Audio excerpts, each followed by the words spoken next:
Bismillahirrahmanirrahim. Assalamualaikum warahmatullahi wabarakatuh. Puji syukur kita panjatkan kehadirat Allah Subhanahu wa Ta'ala, karena berkat rahmatnya lah alhamdulillah sampai saat ini kita masih diberikan kesempatan untuk bersama-sama menyambut bulan suci Ramadan. Tak lupa pula kita kirimkan salawat kepada Rasulullah Sallallahu Alaihi Wasallam, teladan kita yang membawa umat muslim dari kegelapan menuju ke cahaya yang terang benderang. Dan semoga kita meneladani sifat-sifat beliau hingga akhir zaman dan kita dipertemukan kelak di surganya. Allahumma amin. Kaum muslimin yang dirahmati Allah, bulan Ramadan tidak hanya memiliki arti bulan suci saja. Di bulan tersebut, umat Islam diwajibkan untuk menahan diri, rasa lapar, haus, serta menahan amarah. Bulan Ramadan merupakan bulan Al-Quran diturunkan. Tidak hanya itu, bulan Ramadan juga menjadi pengingat bahwa pernah terjadi peristiwa yang sangat besar pada waktu bulan Ramadan. Peristiwa apakah itu? Pada saat bulan Ramadan, ternyata kaum muslimin menghadapi peperangan besar yang terjadi pada saat bulan Ramadan, dan ini tercatat sebagai peperangan pertama yang dilakukan oleh kaum muslimin. Peperangan ini terjadi tepatnya di tanggal 17 Ramadan, tepat di 2 tahun setelah hijrahnya Nabi Muhammad dari Mekah ke Madinah. Perang ini disebut dengan nama Perang Badar. Perang Badar ini dinamai Perang Badar karena peperangan ini terjadi di sebuah lembah yang dinamakan Lembah Badar, di mana di Lembah Badar itu banyak sumur-sumur dan sumber mata air yang menjadi pasokan air untuk para umat muslimin. Nah, kenapa Perang Badar ini kemudian pecah di antara umat muslimin dengan kaum Quraisy, musyrikin Quraisy Mekah? Seperti apa kisahnya? Baik, mari kita kupas terkait dengan kisah Perang Badar. Kisah Perang Badar ini adalah peperangan antara kaum muslimin yang dipimpin langsung oleh Rasulullah dengan kaum musyrikin Quraisy yang dipimpin oleh Abu Sufyan. Di mana pada perang ini umat muslimin masih sangat memiliki keterbatasan, di mana pada saat itu jumlah umat muslimin hanya ada 313 orang, kemudian hanya ada 3 ekor unta dan kuda yang dimiliki oleh kaum muslimin. Pada saat itu di barisan kaum muslimin juga ada sahabat-sahabat yang membersamai beliau, yaitu ada Abu Bakar, Umar bin Khattab, dan Ali bin Abi Thalib yang kelak nanti akan menjadi khalifah sepeninggal Rasulullah Shallallahu Alaihi Wasallam. Kemudian sangat berbeda jauh dengan kaum musyrikin Quraisy, di mana mereka memiliki jumlah yang sangat besar, di mana anggota tentaranya itu ada di sekitar 1000 prajurit, kemudian 700 ekor unta ditambah dengan kuda perang lainnya. Melihat kondisi ini, tentunya kita melihat bahwa perbedaan jumlah yang sangat jauh antara kaum muslimin dengan kaum musyrikin Quraisy sangat berbeda, sehingga kemenangan tentunya sangat sulit diperoleh kaum muslimin. Tetapi kemudian tentunya Rasulullah sebagai seorang pemimpin memiliki strategi-strategi tertentu dalam menghadapi kaum Quraisy tersebut. Namun sebelum kita masuk ke strategi-strategi yang akan diberikan oleh Rasulullah ketika peperangan Badar ini, mari kita menilik apa yang menjadi latar belakang sehingga perang Badar ini terjadi. Pada saat Rasulullah usia 40 tahun, di mana pada saat itu wahyu diturunkan pertama kali kepada Rasulullah, dan disinilah awal dimulai sistem kerasulan beliau untuk membawakan dakwah secara terang-terangan ke kaum musyrikin Mekah yang pada saat itu masih menyembah berhala.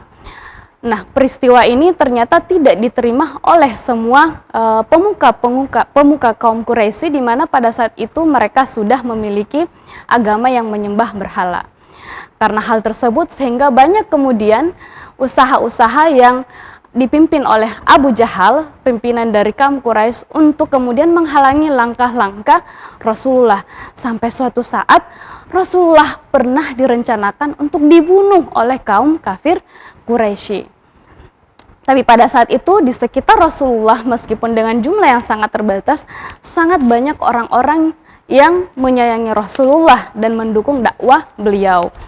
Pada saat Rasulullah direncanakan untuk dibunuh oleh kaum kafir Quraisy, waktu itu Ali bin Abi Thalib, yaitu sepupu beliau, menggantikan posisi beliau di tempat tidur. Kemudian Rasulullah, disinilah pertama kali Allah memerintahkan Rasulullah untuk berhijrah dari Mekah ke Madinah. Disinilah kita memulai tahun Hijriyah, di mana tahun hijrahnya Rasulullah ke Madinah. Tidak terlepas dari itu, kaum musyrik Quraisy pun tidak berhenti sampai di situ saja, tapi mereka membatasi barang-barang atau pasokan-pasokan yang akan ke Madinah, sehingga umat muslim di Madinah juga sangat penuh keterbatasan. Tetapi di Madinah atau Yasrib dulu kita sebutnya, para kaum Ansor atau orang-orang penolong yang menolong Rasulullah di sana sangat baik dan menjamu dengan baik Rasulullah dan para kaum muslimin yang ikut hijrah bersama beliau. Nah, suatu ketika terdengar kabar bahwa Abu Sufyan melakukan perniagaan ke Syam. Kemudian mereka membawa barang-barang yang sangat banyak.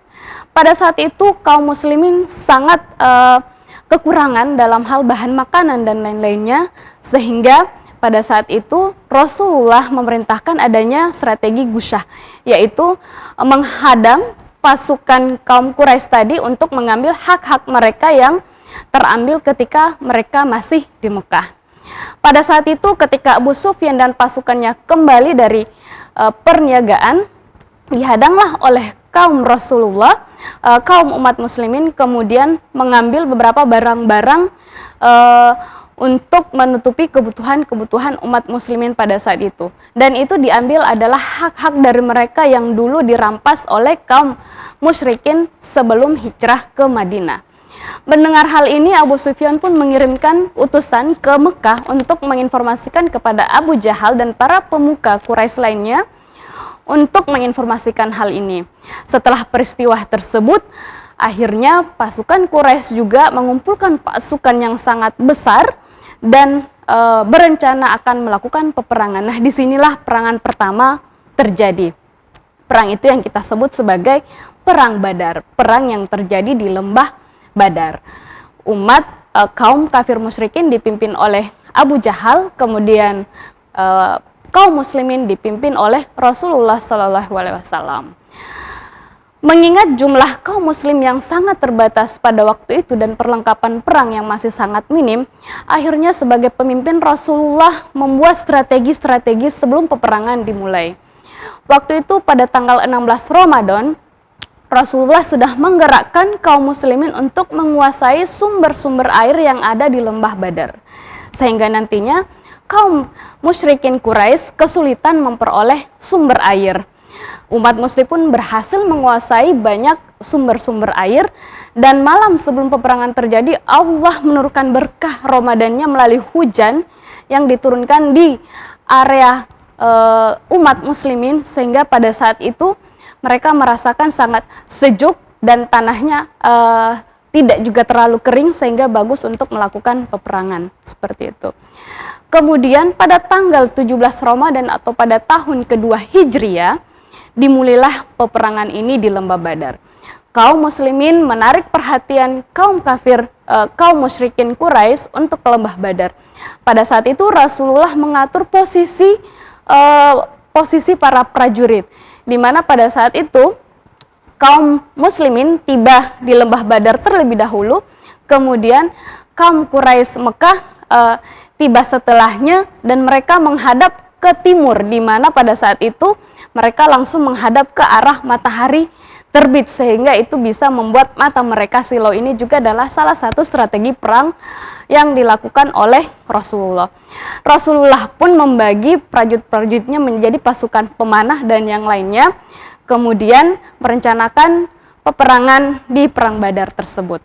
Akhirnya perang pun pecah pada saat itu, dan Allah menurunkan berkahnya lagi di bulan Ramadan, di mana pada saat peperangan itu hampir tidak ada, semua umat muslimin pada saat itu tidak ada yang meninggal, hanya luka-luka saja. Tetapi dari sisi kaum musyrikin Quraisy ada yang meninggal, terutama pemimpin mereka yaitu Abu Jahal dan Umayyah.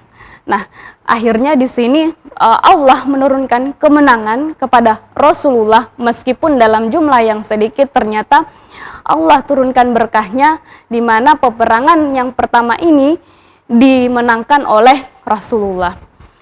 Bayangkan 300 pasukan melawan 1000 pasukan, kemudian Allah memberikan berkahnya di sini, di mana Allah memenangkan umat muslim dalam peperangan tersebut. Sejarah mencatat bahwa pada bulan suci Ramadan ini beberapa kesuksesan dan kemenangan besar diraih umat Islam. Ini sekaligus membuktikan bahwa Ramadan bukan bulan yang untuk bermalas-malasan atau lemah, tetapi merupakan bulan yang kuat, bulan jihad, dan bulan kemenangan untuk kaum muslimin. Dari perang ini kita dapat mengambil hikmah bahwa perang ini adalah suatu yang luar biasa ketika tentara Islam yang kurang jumlah, lemah dari sudut kelengkapan, dan juga berpuasa dalam bulan Ramadan berhasil memenangkan pertempuran Perang Badar. Ini membuktikan puasa bukan penyebab umat muslim bersikap lemah dan malas, sebaliknya berusaha demi mencapai keridhaan Allah Subhanahu wa Ta'ala. Karena orang yang berjuang demi mencapai keridhaan Allah pasti mencapai kemenangan yang dijanjikan.